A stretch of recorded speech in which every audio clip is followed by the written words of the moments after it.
Purpose. Hello, welcome to Youth of Purpose, a show that is here to give you a platform as a young person to be able to transform your life, but also put a brick in transforming Uganda and making sure that we become a better country. My name is Ivan Tumukunde. Welcome to the show. Today we're going to be looking at non-communicable diseases, and majorly we're going to be focusing on cancer to understand what's up with this disease and what can we be able to do as young people to avoid it and get all information that concerns the disease of cancer. Welcome to the show. And with me, I have a great friend who is a victim of cancer. He's going to be sharing with us his experience, what he has been going through, and basically how is he being able to manage whatever he is going through. Angus, welcome to Youth of Purpose. Yeah, you said it's Wow. a Non-communicable disease. yeah, but it communicates. Yes. For the little time I've been in this, I've found it communicates because things are not easy as they used to be before. You know, as this Angus that was doing a lot of projects, I was into teenage business by then when I was leading Kugonza Youth of Uganda, Wow. in the youth politics of Uganda by then. You are very, very active. That's what I can remember. In those good days of politics at campus and Yes. all that. But I found out cancer is one thing that is killing most of the young people, and we are living it at that. People don't want to come and speak about this, yet a lot of young people are dying. Before we actually even go to the disease, tell us about yourself. You have so much of life that I wouldn't want us to leave out and run straight to the disease. Tell us about yourself. Once again, my name is ANGUS NASASIRA. I come from Liantonde, specifically like branch number 9. Yeah. Yes. It's my home. I'm a proud fellow of Liantonde. I'm a Christian. I really thank God. If it hasn't been for God, I don't think I would make it 28th December, because on 28th December in Turkey, it's when I saw my life going. Wow. Those 2 weeks of being on oxygen, and I couldn't breathe well. Things were bad. Yeah, but I must say, I don't know where to start. It happened that it was a 19 September last year. God had blessed me with a new job. Wow. At the airport. Then I faint. You fainted at work? Yeah. Wow. It was my first time in life to faint, I think, also. So my friends took me to the hospital. When they checked, they said I had ulcers. Wow. The doctor will let us know the ulcers that cause cancer. And as family, we said that couldn't be true because I eat on time. Yes. I'm this guy that has appetite. You eat. Yeah, and as just I had said, God has been with me, that I don't want to say I had never missed out on a meal. Maybe if I want. Yeah. But now telling me I have ulcers was something new to my ears. And anyway, I think you will see the photo of the other Angus and this Angus you're seeing today. Yeah. So when you see the other Angus, you really see Angus is good. Yes. And this Angus has now changed. So they told us that we had ulcers. Anyway, we took up the medicine. So on Saturday, because I did my test on Thursday, Saturday they gave me leave. Saturday, Sunday, Monday I vomited blood. Wow. So as any young person, obviously when you vomit blood, you have that fear of what's going on. Yes. I personally went to one hospital around the city, did a CT scan, and I found I had tumors within my stomach, my belly. Asked the doctor why. The doctor told me we cannot rule out on what it is, not until we go for further tests. Wow. Yeah. But obviously, as any other person has gone to school, I mean, I've gone to good schools. Yes. I've been to Chambogo, one of my best universities. Yes. I got my papers read, realized that what I was carrying in with my body could be cancerous because I read, I'm this guy who moves with my laptop and my phone is always on internet. I read and read. I think it was my first time to cry. Wow. I realized I had a mass, one of the masses that were in my body. One was cancerous, though the doctor didn't want to open up now. Because with cancer, when you get to know you have cancer, then they tell you to do what they call a biopsy. So the doctor advised us to go and meet the best oncologist in the country, which we did as family, obviously. By God's grace, I must say, we met the doctor. They did what they call palpating, and the doctor told us the same. Young man, this could be a heavy blow on your life, but yeah, you have to take it on. Wow. I remember sitting with my doctor alone as a person. We shared for maybe 30 minutes. Yeah, because I'm so inquisitive personally. I had to inquire, so am I dying soon? It's like, no, wait. Do what we call the biopsy, because the biopsy, when they do the biopsy, so when you come to know, am I cancerous or not? Yeah. So I did my first biopsy, and the results came out. Within 2 weeks, I had my first results. So, young man, you know what, you're cancerous, and what happens is that it was, I don't know what I can say, but yeah, it was that one hard thing in life to take in as a young person, knowing that you're cancerous. But I thank God He has kept me brave in my journey, because I saw my sisters cracking down. I saw my mother cracking down. Yes. I know it can be very, very hard at for family to take that in. 24. And what surprises me is how you're able to keep that smile through the pain. I don't know. Everyone is surprised why I smile, but I wrote something today that out of my pain, I want to plan healings. Wow. In my country and Africa as well. And obviously, yeah, I know I have a lot of pain. I think when I came back, it's when I wrote a quote saying that cancer pain does not know this is a liberation day, does not know this is a public holiday, neither does it really know it's a party day, it's a weekend like today. Even though you said it communicates, sometimes it doesn't communicate when it's going to come. Like for example, I understand there are numerous projects that you're working on. By the time you fell sick, what are some of the projects that you're carrying on, and why had you started those projects? One, to me, I think I've grown up. I think God has blessed me with this heart of giving back. I'm this person that if I have this little money, I would want to really share with you as my friend. I don't want to see someone in pain. Yes, I'm in pain. If you went to the Cancer Institute, they now call me Bishop because of a few things that I've started up there, praying. I've started up what we call a cancer fellowship, whereby all the cancer patients, we meet up, pray together, speak about the pain we have. Wow. Get to know, okay, how was it last night? I think I'm this person who wants to see other people well. That's why I started Gonza Youth Impact Uganda with my friends.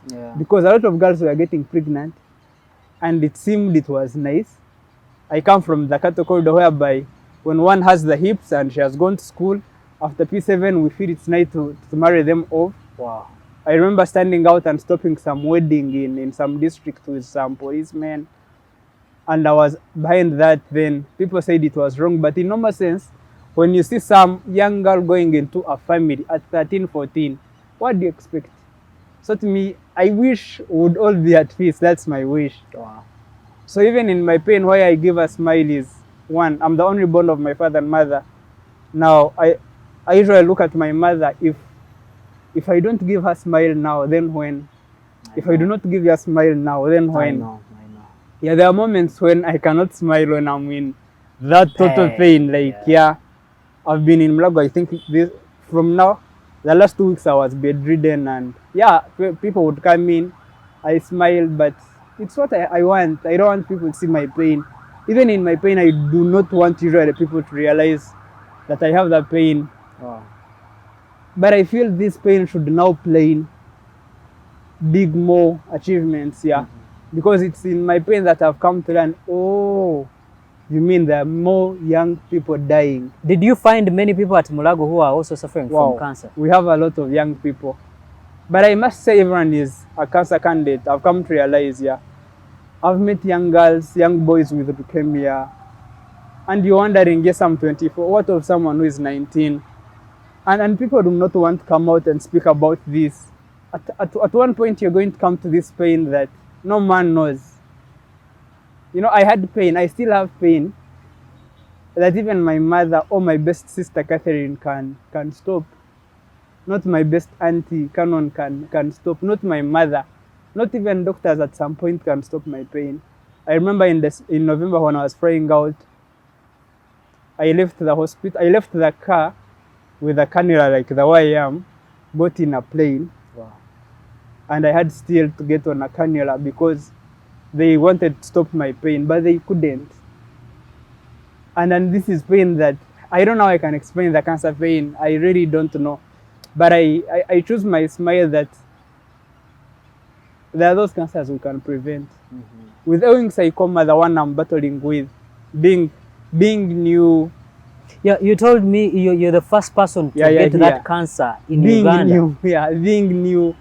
And with Ewing, it's so tricky. It's not like breast cancer that you can at least treat early. It's not like prostate cancer. How are you coping? You see, it's hard. At least if you're having a cancer that someone has suffered from, you have information to relate to. You have people to talk to, and they can explain to you how they were able to manage, for example, the pain. At the same time, at least the doctors have been able to treat the same cancer before, and they can relate and know what to do. No, with the doctors here, one thing I thank our country and thank God is that our doctors are good. Wow. I must say, I've seen nurses come to my room to make sure that I'm okay. Yeah, even when things don't go as we expect.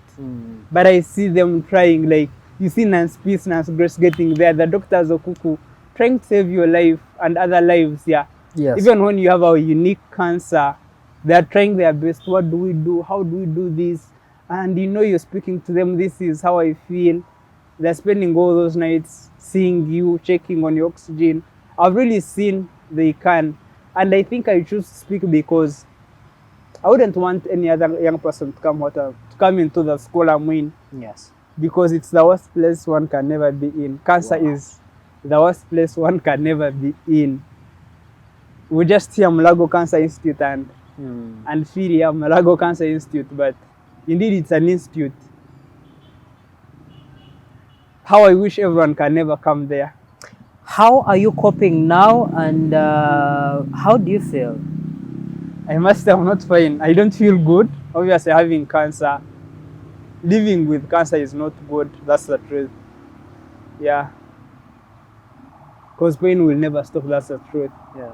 Pain will never stop. You will stay in that pain and you cannot explain the pain. Coping up is I choose to meet my friends.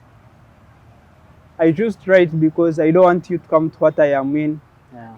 You know, I now tell my friends, Naigwe, you're smoking. Hey, you're smoking. I'm not saying you're smoking. Now the friends who are out there doing shisha, doing too much alcohol, this episode is for you. And when we come in the second segment, we're going to be having the doctor to be able to delve into this discussion, understand what are the main causes of different cancers, and what are those cancers that you can suffer from, and how can you prevent that. We'll be right back with the doctor, and we'll still be having Angus to take us through his experience.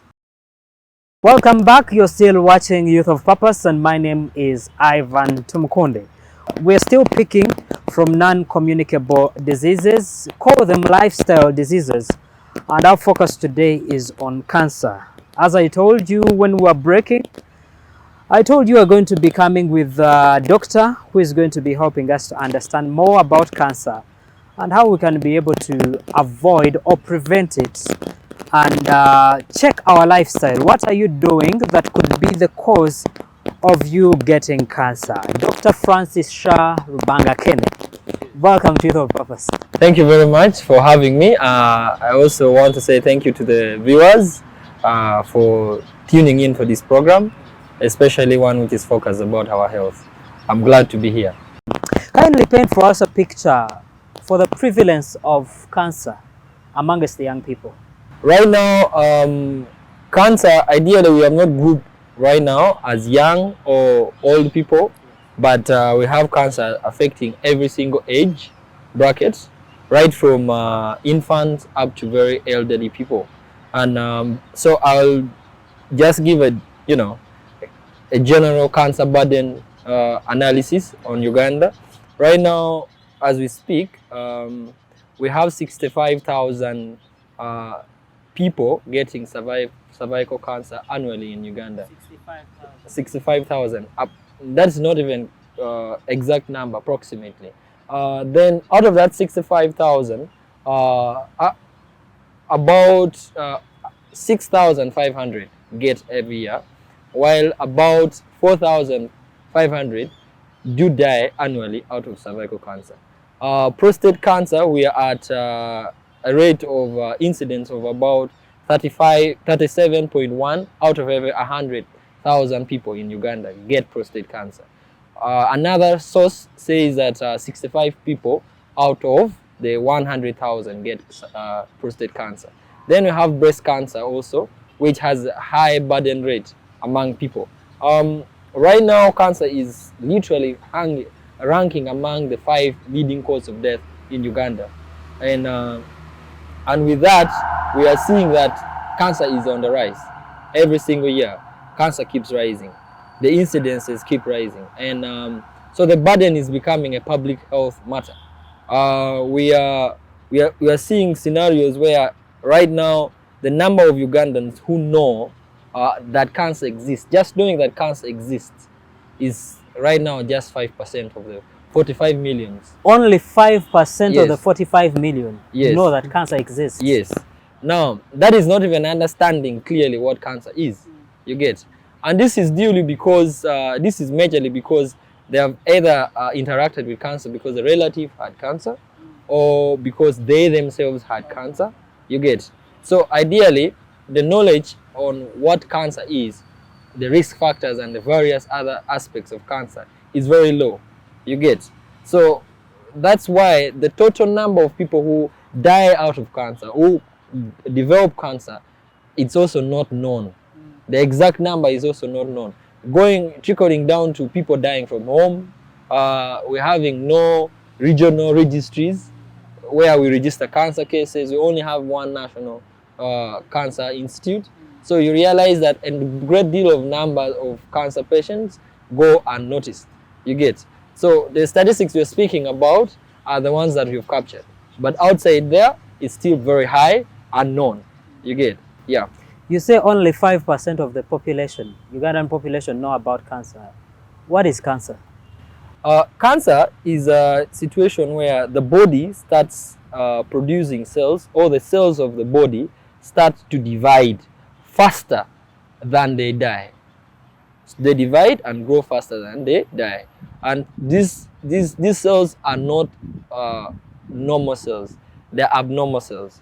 It's like, I want to give an example that you see your hair are made up of cells also. Your nose is made up of cells. Your lips and everything. Now imagine the nature of the cell of your nose changes to another cell. Instead of being flat, it becomes spherical in nature. So you see, the nose will not be formed in the way. Yes. Now, these cells again start to multiply a lot, and then they have the capacity to evade other nearer structures. That's why they say cancer multiplies in the body. So ideally, it's just that. And for viewers who may not know what a cell is a building block of a body. It's like when you're going to build a wall, and when you're building a wall, you have bricks. You get it? To form a wall, you put bricks together. That's how cells are. You put one cell, 100 make a wall. 100 bricks to make a wall. The same as 100 cells can make a tissue and make an organ like a liver. Or thousands of cells make a liver. You get? So cells make organs, tissues, and all that, and your entire being is made up of cells. So that's, now imagine those blocks begin to change shape and start to multiply in your body. You get, and evade other, you know, instead of the right wing of the wall, it's now evading the other southern or left wing also. You get, that's how cancer is. Yeah. Is cancer a lifestyle disease? We can't say cancer is a lifestyle disease necessarily, but cancer, lifestyle is a big risk factor to developing cancer. You get, because there are people who have developed cancer purely based on genetical, not because of their behaviors. You get it? Not because of how they live. But there are people who have developed cancer because of their characters and their lifestyle. Yes. What are some of the things that we do, or call it lifestyle, that can cause cancer? We've seen at most times today in bars, it's kind of class for someone to smoke, for example, shisha.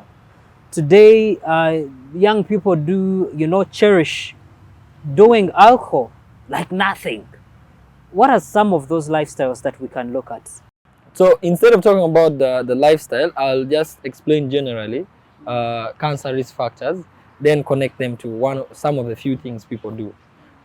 So cancer, every part of your body has its own cancer. Like your lung has lung cancer, heart, you know, the skin cancer, you get, the breast cancer. Now, all these various types of cancers have their, you know, specific risk factors. They are not causes really, but they're risk factors. They're like what you do that increases your chance of getting, you get, or developing cancer, because cancer is not caused, you get. Now, there are those ones that have very specific, you know, risk factors, but then there are also these general risk factors that we have, you get. One of them is our diet, you get. The thing is that what you consume in your body determines a lot how the body, you know, the cells of the body behave, because you're giving it nutrients, or you're depriving them, or you're feeding them on certain types. It's like when you buy a pig, or if you buy a cow, what you feed the cow on is what is, you know, the input determines the output, you get. So the same way, so if you are overly consuming red meat processed under high pressure or high temperature, chances are high that you're going to induce cancerous reactions in your body. If you are overly consuming, genetically modified organisms, you get, which have been, you know, because cancer is at genetic level, you get, which have been you know, a lot synthesized, like a lot changed. It's not natural, it's not organic. Chances are high same reaction might happen in your body, you get. So there are certain things that we shouldn't consume, and some of them include alcohol. It is general knowledge that the ethanol in alcohol processed at that temperature and the conditions is carcinogenic.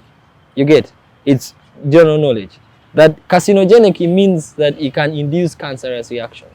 You get, the same as tobacco. Nicotine that is in tobacco induces cancerous reactions, so it's a carcinogenic component, but they are not aggressively carcinogenic, you get. Like, it's not like if you take now then you develop it now. Cancer develops over time, you get. So if you're a chronic smoker, if you're chronic alcoholic, you tend to stand that chance of developing. Is it about what you smoke or any kind of smoking? It's not ideally any kind of smoking only, but also the components of what you smoke, you get.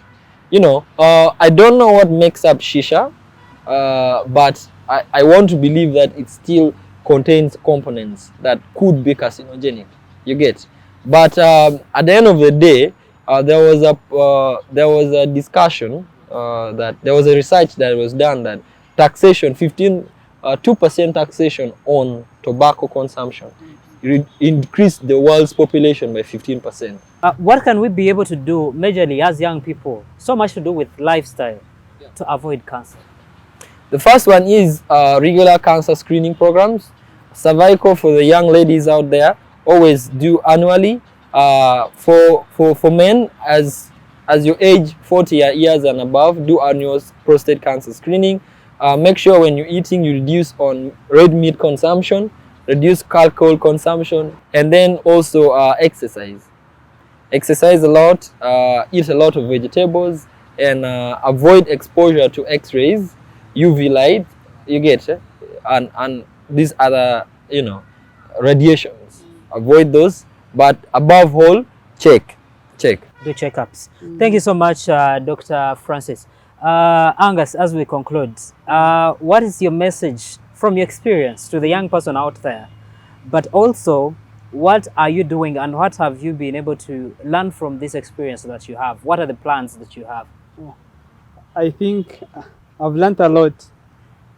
Personally, I always say I don't wish any young person to come to Malago Cancer Institute for or to any cancer, to any cancer institute space, because pain knows no man. I know. But obviously, I have come out with a lot.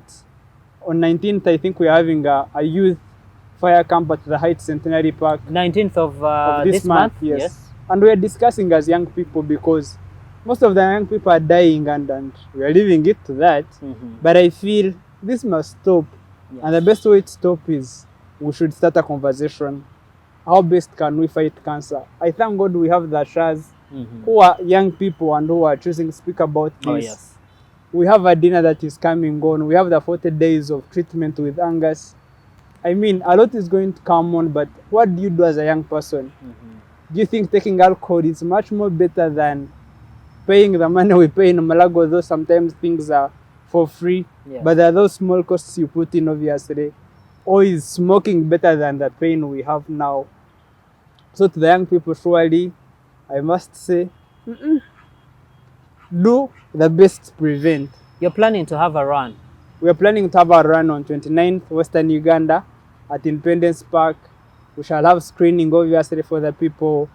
We are doing blood donation, people are donating blood. I must say, as a cancer patient, we need blood because we are no longer the other people who had that energy. Yes. On 28th, we shall still have a conversation with the young people at Mast Chumulo. So for the young people in Western Uganda, I urge you guys to join us, work against cancer, but still speak about cancer wherever we are. Okay, and in November, you're planning to have a dinner? The first ever CEO dinner against cancer. Wow. We are saying all the CEOs in Uganda, let's meet up and speak about this beast in our country. I hope it's going to be at Serena. Thank you so much. Thank you so much, Angus, for sharing with us your experience. But also, thank you, Dr. Shah, for giving us that expertise point of view. Thank you so much for watching this show. I believe you have been able to learn a thing or two, but majorly check your lifestyle. At the same time, go out, do a checkup. Go and check out if you're a lady for cervical cancer. If you're a gentleman, go out and check for prostate cancer. At the same time, both of us, whether you're male or female, you can go out and check for breast cancer, isn't it, Doctor? Yeah, breast, cervical, prostate, all those cancers where you do screening on station at Uganda Cancer Institute, and they're free of charge. Thank you so much for watching this show. My name is Ivan Tumukunde. Follow me on all my social media platforms. On TikTok, just go for Mr. Papas Tumukunde. Go on to Twitter, I_Tumukunde, and all other platforms. I thank you so much for watching this show. See you next time. Youth of Purpose.